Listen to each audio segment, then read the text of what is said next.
AI is helping to bring the cost of development down. We still need humans in the loop and still need humans to do things, but it does make it like prototyping is a lot quicker. You don't need AI for everything. A lot of this stuff is, about workflow automation and just creating tools within your software and connecting software together so that it actually takes out a lot of that legwork. Work on the brief, really work on the brief. And this is where AI can be really helpful. You can kind of use it to bounce ideas off, ask it questions, start to feed in issues that you might have. And that's going to help you put a really good brief together.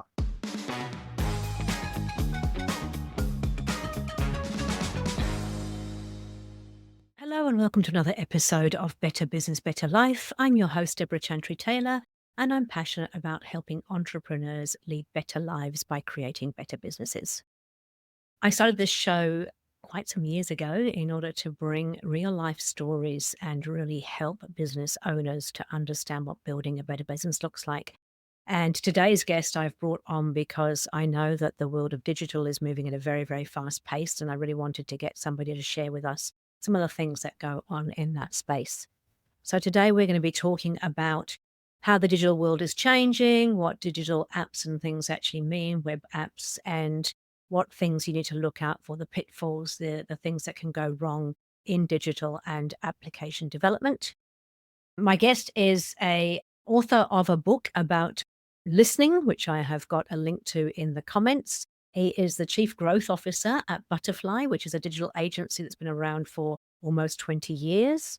And he developed an app that was used for managing horse stables. And it was the largest app of its type in that industry. And he sold that for a nice sum and now works in the area that he loves to work in. So please welcome to the show, Darryl Dillon-Shallard. Darryl, lovely to have you here this afternoon. Thanks, Deborah. So, obviously we work together as an EOS client, but we're not going to be talking about that today. We're here to talk about the stuff that you really are an expert in, and that is the whole digital web application space. Now, I don't actually know your story, so I'm going to be hearing this for the first time, just like the listeners are. So would you tell us a little bit about how did you get to be where you are today, and what is it you do? So I started off as a web designer. No, sorry, not a web designer. Before that, I was a graphic designer. So I used to design street newspapers. You know those street newspapers that you get out of the road and, you're waiting for a bus, you pick one up and flip through it when no one had like a mobile phone. So I used to design them. Then I went in like 1999, 2000, I had the opportunity to go to Japan. While I was over in Japan, I was supposed to be there for 4 weeks. And I met another Australian who said, "Oh, what do you do in Australia?" I said, "I'm a graphic designer." And he said, "We're looking for a graphic designer. Do you want a job?" And I went, "Okay." And so I decided to stay in Japan. While I was over there, I got really interested in web design. So I started doing web design more than print. And I've got a real sort of tech sort of interest. And so I started bugging the developers about, "Oh, how does this work? Oh, what are you doing there?" And so they gave me 3 books, MySQL, PHP, and Linux, and said, "Go read these." And so off I went and read through them. And then I started to kind of reverse engineer things that I liked on the web, and kind of work my way through on how things worked. And so I started to become more of a developer than a designer. When I came back from Japan, I started doing some freelance work as both a designer and a developer. And then I met 2 people that I ended up starting a business with, a startup called My Stable, which was a software for horse trainers. I knew nothing about horses, but I did, I could do the design, I could do the code. And so I built some software and off we went. And over 10 years, we built My Stable up to be probably at that time, the biggest sort of software in that industry for horse trainers, for websites, communication, and things like that. We ended up selling it, which was a great experience as well. After that, I took 2 years off it and I ended up doing a diploma in counseling with the idea of maybe doing something around, counseling and helping people.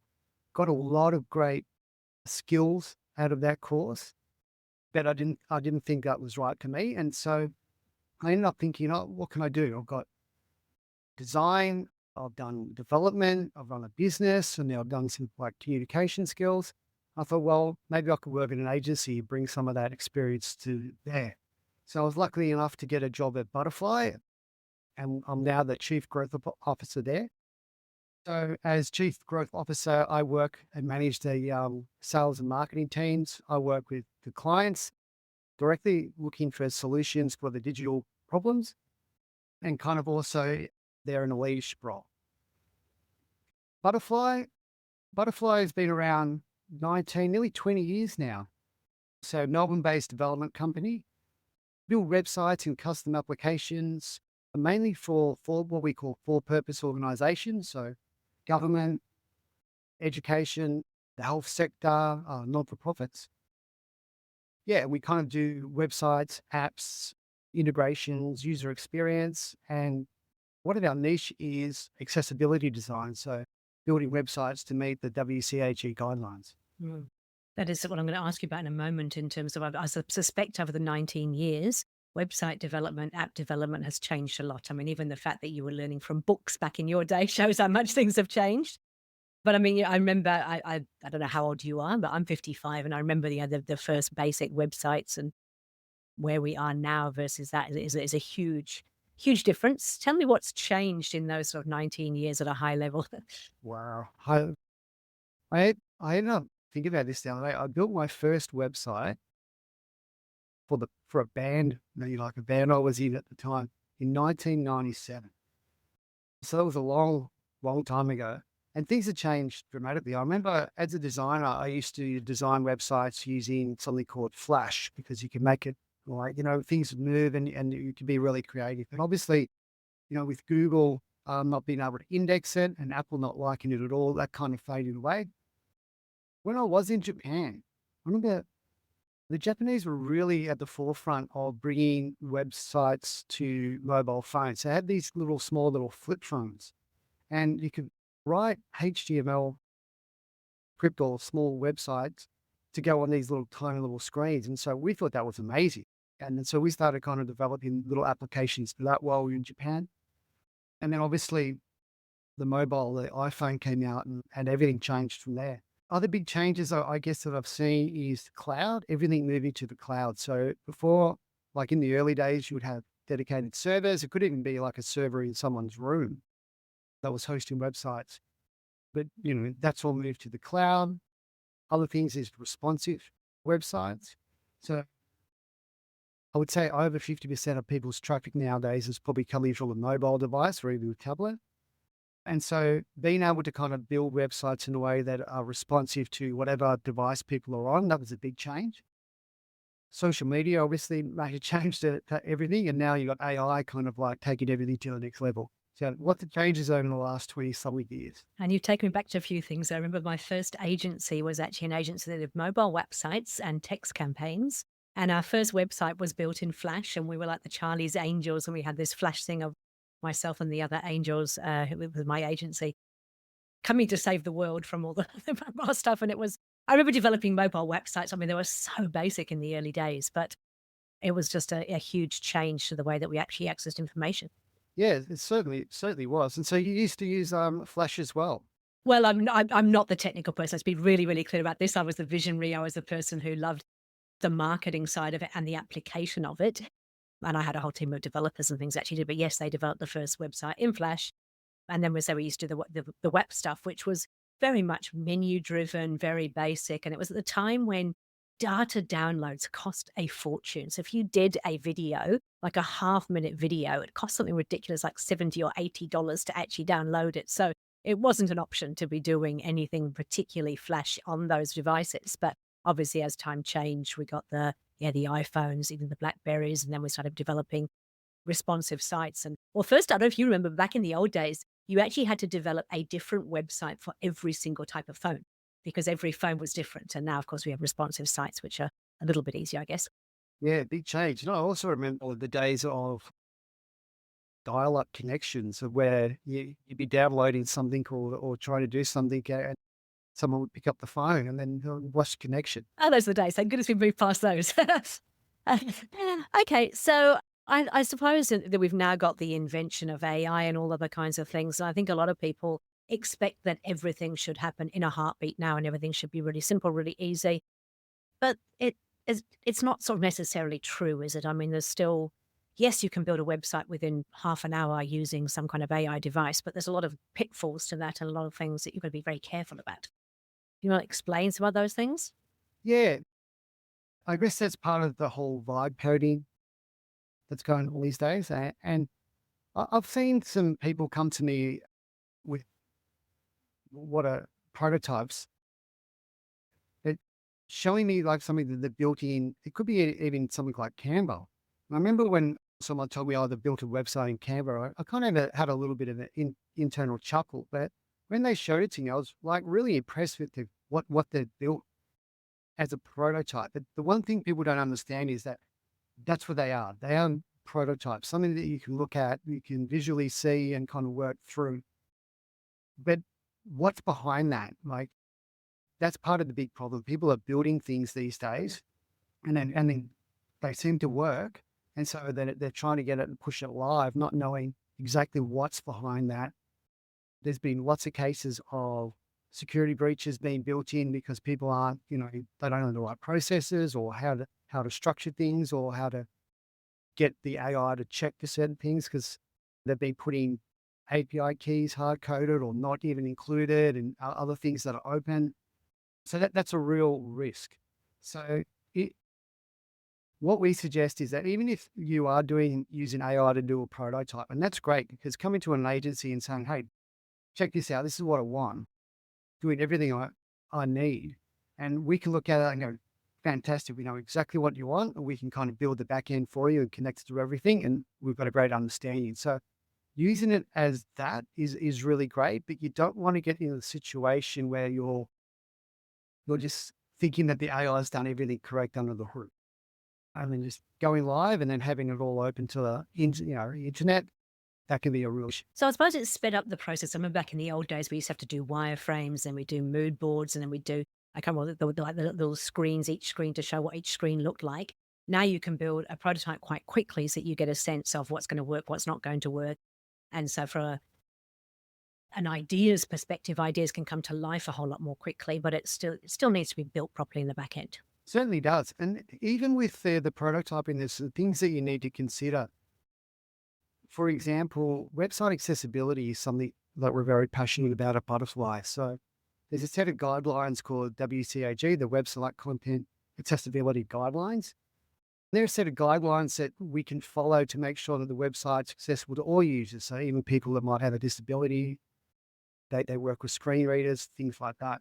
So if you're not even asking AI to include those sort of things within the prototype, it's not going to do it. And so you might be missing the boat on a lot of things just because you don't have the skills or the knowledge to kind of use that in when you're building the product or the prototype. So yeah, you can build things quickly and that's great. Like I don't have anything wrong with that. I think that can be a really good thing. But actually bringing that to an agency where we can kind of go like, well, have you thought about this? Here's some other things that we need to consider. And that's going to make it even better. Mm. Okay. You mentioned briefly, and I really want to deep dive into this, security. I see it happen a lot with my clients where they get very excited, particularly CEOs and founders about, oh, we've got to have AI in the business. So they put it on their VTO. They're going to have, explore AI and bring AI into the business. But they haven't really thought much about the implications of security. And you've got individual users. I mean, we see it all the time. Some of the healthcare providers that I work with, they send out lots of test emails to see how vulnerable the staff are in terms of clicking on things and fishing for information. And even though we think people have got their heads around this, the failure rates on those campaigns of checking what staff click on is actually phenomenal. It's like it's huge. People still haven't, still don't actually take huge. What is the right word? They don't think about the security issues. They just click on things and off they go. So AI opens up an even bigger challenge, doesn't it? So tell me a bit about the security stuff. With the example you gave then, I remember those I'm the Prince of Nigeria or something like that, that you go on and the English would be absolutely terrible. And you could tell when it was a scam because it's like, doesn't even make sense. Now, like they can just put that through AI and clean that up. And then it does start to sound a little bit more legit. They can get examples of bank emails that have gone out to copy them and get the right sort of tone and voice to get it looking right. So they are getting a little bit more hard to spot. There's a lot of things going on, I guess, in the AI sphere around trying to keep it more secure, as in looking at security. Now, the other thing is you've got AI that's helping people find those vulnerabilities, because then you can actually start to use AI to kind of scan things and look for those sort of things so they don't even get to the end user. So it's one of those sort of way it's getting better, but it's getting harder to spot as well. Yeah. So from a website perspective, though, what is the biggest challenge around security? What do people not think about? I guess a couple of things would be when you're writing your brief or thinking about a website at the start, let's say it's a new website or maybe a rebuild, putting security front of mind from the very start and actually having that as a question when you're talking to an agency is really important. You know, asking them if they're following the Essential 8 or if ISO 27001 accredited, or what's their security policy. Getting those sort of questions up front and getting them to answer it is a great start, because if you start to hear, we don't have it or we don't know, there's some issues there. That would be a great start. Even with the brief too, it's really important to kind of spend some time on that to get it right before you even start to go to market to look for someone. A lot of times people kind of will just say, oh, we need a new website. One agency might think that's 10 grand. Another agency might think that's 100 grand. Like you need to kind of spend the time and really get as much of what you're thinking, what your needs are, what your goals are. Things like security questions, looking into things like website accessibility. Are there any new regulations that we need to adhere to? Getting all that up front before you actually, go to for an agency is really important. Okay. And so there's some really good questions there to ask when you're actually thinking about an agency. App development. I mean, I don't know if apps are in or out at the moment, but I know they're going to go through phases where people are all very obsessed with apps and then all of a sudden they're not, it's more about mobile responsive sites. But what are some of the sort of exciting projects you've worked on where you have developed an app as opposed to just a website? Yeah, when we talk about apps and applications, it's not so much, that traditional mobile app. Like you said, they were extremely popular like 10 or 15 years ago. Everybody had to have an app. And we were building a lot of them. These days, not so much, because you can do so much on your phone through just a responsive website. And a lot of people are finding, okay, well, that actually does exactly what we need. So unless you've really got some functionality that needs to be on like native to the phone, most people are just choosing to go with a responsive website. What we're finding is more and more people and organizations are looking for web-based applications, which is kind of like a custom application for their organization to kind of help with, improving processes and workflows, connecting different things together, creating a better customer experience and things like that. So it's more heading towards what we're seeing is more heading towards that custom application for organizations to kind of improve what they're doing internally or externally, instead of so much of like, oh, we need an app. Okay. I mean, I know you can't share kind of secret information, but any sort of really great projects you've worked on recently because a lot of the talk especially with CEOs and founders is about efficiencies and improving efficiencies and getting more out of existing people or even getting rid of people and in the organization. So what kind of work have you done recently that you can really point to that has helped with efficiencies? Probably can't give away exactly what it is, but been working on an application with a pretty large organization. Can't even probably tell you exactly. I won't give the name away as well, but it's so it's a custom built application in Python using Django and Ragtail. So just give those people who are out there who are kind of kid of a developer and I did a lot in talking about. And so we kind of went through a whole discovery phase with them to solve their problem. So they came to us with, this is our problem, this is what we need. Kind of went through a whole discovery phase with that, which included user experience, looking at the information architecture, really getting an idea on what they wanted, building that in a sort of agile approach. So working with them over period of, I think maybe it was 6 to 9 months, get the project live. Included the design, the development, and then some user acceptance testing. And at the end, they got a really good result where they got some great feedback from their internal users that were using the product to say that it was 10, 10x their sort of productivity and what they were doing. And so that's the kind of thing that we want to do. You want to find like what in our organization is kind of a bit of a roadblock for people. Like what's holding people back from getting their work done? What could we do that's going to kind of free that up so they can work on the more productive types of things? And then we can kind of go in there and kind of work with them to come up with a solution that kind of really helps that sort of internal process. For this one, it was kind of an internal process. And then that way they can kind of get more time to do what they really need to do. Yeah. So it's looking for a business problem and going, how can we actually use web apps to kind of solve that business problem? And I think people kind of, again, because AI is trendy, they jump to AI, but you don't need AI for everything. A lot of this stuff is, about workflow automation and just creating tools within your software and connecting software together so that it actually takes out a lot of that legwork, and as you said, frees up people to do what they, where they can add more value. 100%. But AI can be one of the steps in that. So then there might be connecting different things are kind of working for people, and then you can actually insert AI into one of those steps, like read this and then get a report, or you can actually include it in it. Not so much AI do this for me. It's about connecting it all together, and so it all works seamlessly. Beautiful. I'm going to go back a little bit. You mentioned, and I'm going to take an example you gave, you said that sometimes when people are looking at developing a website or a web application, and they might get quoted somewhere between 10,000 and 100,000 with different providers. And I know I've seen it happen where people kind of go, but oh my, that's a huge difference. We'll just go with the cheapest version because, that will save us money. What are the sort of biggest mistakes that are made? Because often that 10,000 is not what it ends up costing them. It's sort of, it blows out of proportion. And next thing you know, you've either got a product that doesn't deliver what you expected it to, or you have to continue to invest more and more and more to get it where it needs to get to. So what are the biggest mistakes you've seen, and how could people stop making those mistakes when they're comparing two different quotes from agencies? Yeah, that's a really good question, and it comes up a lot.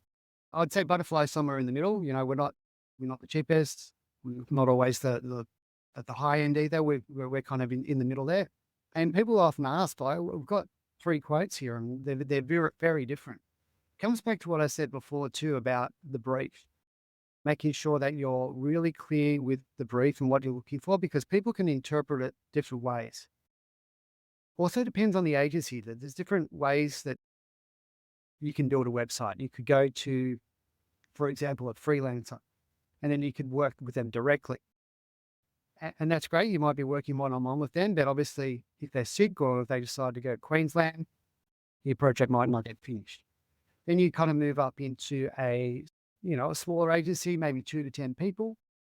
And that's great because you still got that one-to-one. You might get a lot of time one-to-one with them.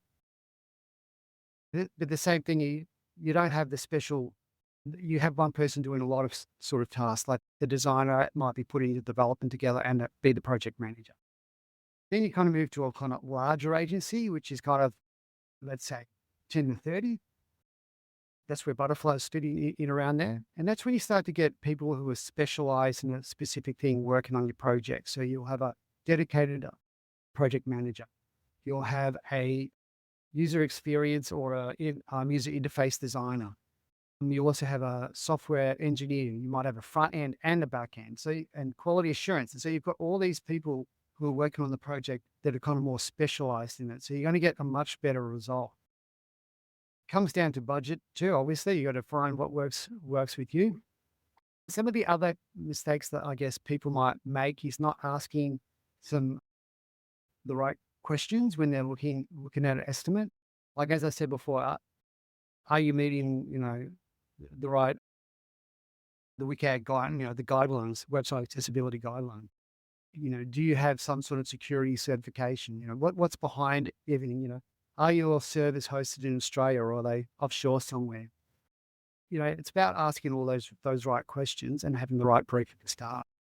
Biggest disaster you've seen?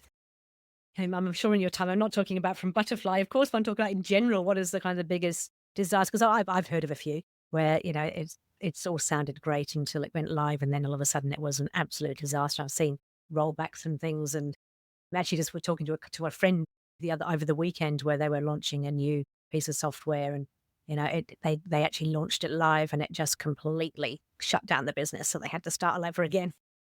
Yeah, I've seen it up to everything over the last 20 something years. And even in my own company, when I ran my stable, there was things, I wouldn't say disasters, but a lot of things that you think you've prepared everything for. You've done as much. Like we moved to the cloud from uh, service, and it was a really big job. And things are going to come up, and you have to roll with punches. So I've seen quite a lot of disasters, but it's the the more preparation you do is always obviously better, but always be prepared to that, things do go wrong. One thing that a common mistake people might make is they'll test something in a staged environment. So that's your website that you usually have, but it's in a special server that only you and the development team can get to, so you can just check it all out and see how it works. And works fine. Great. We're going to go to live.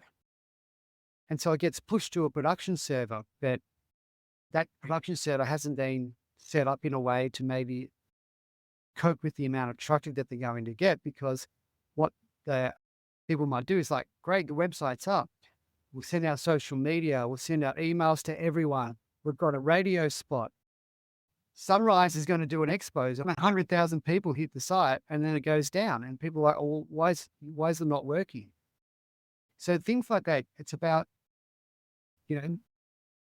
talk to your agency or talk to your web host constantly about, hey, we're doing this. Is it going to affect our hosting?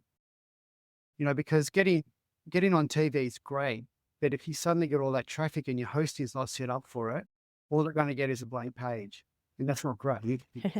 So I was just saying it's something similar, not quite the same, but when I was actually head of marketing at Tower Insurance, we had a similar sort of issue in terms of we started to run some advertorials on TV where I was interviewed by the Good Morning host or whatever it was, and we made an offer to people. I think it was on our car insurance, and the contact center had never had that many calls in the entire life of the contact center. So we had made a best guess of what, the calls might be from the advertorial, and it just went absolutely ballistic. And so big lesson to learn in terms of being able to think about the impact that your marketing will have and what that's likely to do to the number of calls the call center number hits the website, whatever it might be. And I said, maybe it's better to drip feed. When you do launch a new website, maybe it's better to drip feed and get some of your really good customers kind of using it first and sort of see how it works before you then go out there and tell the world how amazing it is. Absolutely. And it's about having those discussions with the agency or your web hosting company just to make sure that, you are right, you are covered, and they know what's going on. Yep. So being really clear about, so the supporting activity you're going to be doing to get people to that site. Okay. Well, I mean, there's obviously a lot around web and web applications that you've got to be thinking about when you're looking to develop this stuff. Top tips or tools for the listeners, Darryl? Like if somebody's sitting here kind of going, hey, you know what, our website's a little bit out of date, or we wouldn't mind doing something a bit different, or they've got this crazy idea about some business process that they want to improve, what are the top tips or tools for them to get them started? Work on the brief, really work on the brief. And this is where AI can be really helpful. You can kind of use it to bounce ideas off, ask it questions, start to feed in, the issues that you might have, and it's going to ask you more. And that's going to help you kind of put a really good brief together. Then once you've got that brief, it's kind of like help you more down the line when you're working with an agency, to kind of like get that through. Do your due diligence, I guess, would be another one. So really check up on the agency that you're working with. Ask the right questions about security. Ask them if they're, going to build the site for website accessibility. See if you can talk to their CTO. Ask them some questions. Find out where the hosting is. And once again, you could probably even ask AI, what would be the top 10 questions to ask a digital agency? So do that due diligence. Ask them for some references.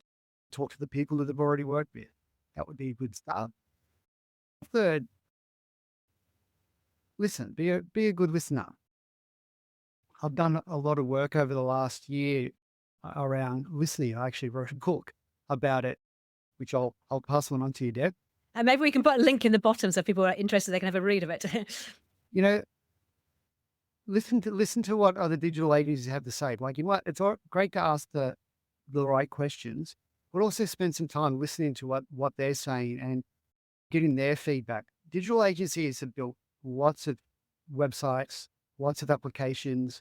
They've got a wealth of knowledge, and so you might go into it with an idea on what you want. Be open to what other specialists and experts have to say. And one of the things I'd like to add as well, having been on both sides of, running an agency that built websites, but also being a client as well, I think if you do get 3 quotes and they are completely disparate, don't just dismiss them. I think it's really worthwhile having a conversation with the people to understand why they're different, because especially if you've got sometimes you have a really natural fit with the particular agency and their quote comes in, you go, oh my goodness, that was way more than I was expected. I think going back and talking to them and actually understanding how they've come up with that can be really helpful, because often there's things that you may have missed, and it's worthwhile having that conversation. Absolutely. Are you comparing apples and apples or apples and oranges? Like, what's different in these proposals? Yeah. Okay, I'm going to throw a question which I didn't pre-warn you about, but I suppose the future. I know that you're kind of like a visionary in training. What does the future look like? Where do you see things headed in the future? In regards to, In regards to web and app and information, because really web is just another way of accessing information, isn't it? things have changed, and they're going to keep changing. It would be very hard to kind of pick which direction they're going. The current trend obviously is there's been a massive drop in click-throughs from people are kind of starting to use the Google AI summary at the start instead of following down and looking for results. But at the same time, if you can get yourself into these AI labs, large language models as a resource, then you're going to get a lot more traffic too. So people are going to start finding that they're going to be AI is helping to bring the cost of development down. We still need humans in the loop, and still need humans to do things, but it does make it like prototyping is a lot quicker. And you can scan a lot of things, and have AI look over the code. There's code review. There's lots of things that are going on that are going to make custom software cheaper. And what I think people are going to see is that instead of going with large software, or running software on sort of that subscription model that can be quite expensive, it's going to get to the point where, well, instead of getting that software and then adding all these things on and having, paying per seat, it's going to get to the point where it's just going to be easier to build it yourself. And then you're going to be able to customize it to exactly what you and your organization wants. Instead of getting a piece of software with a license fee, paying per seat, that kind of does 90% of what you want, and then you've got to still bolt things on anyway. I kind of see it going that way. Yeah.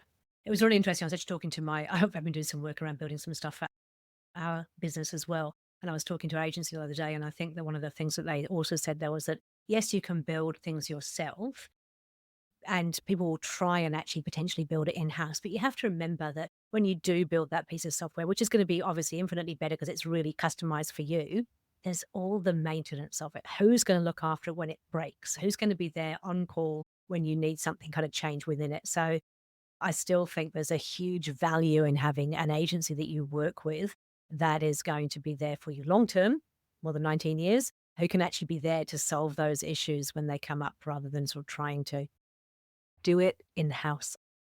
Yeah, well, that's the thing. When I say build it yourself, I mean With an agency, yeah, of course, yeah. yeah, like you said, there is ongoing, and that's part of I guess, the benefit of what you're paying for a SaaS product. But at the same time, there will get a point where it's like, okay, well, it's going to be a better investment for us to kind of build something ourselves with an agency and kind of look after that for us than it is to kind of pay for this subscription fee. So the software as a service gets replaced by an agency who are still going to charge you an ongoing monthly fee, but they're going to be working specifically on your product, your workflows, your business. Brilliant. Hey, Darryl, thank you so much for your time. That was really interesting. I'm looking forward to seeing, who knows what's going to happen. And we always you look back 10 years and you kind of think, somebody should have said an image of floppy disks in a locked up case the other day on the internet. I was like, oh my gosh, I've got some of those in my storage somewhere. Don't know what I could ever do with them now, but there's a whole bunch of them. They're all like the lock and key in my storage center, I think. So that was, only 10, 15 years ago. Who knows where the world is headed? Absolutely. Exciting times. But thank you for your time. Really appreciate it. Look forward to seeing you soon.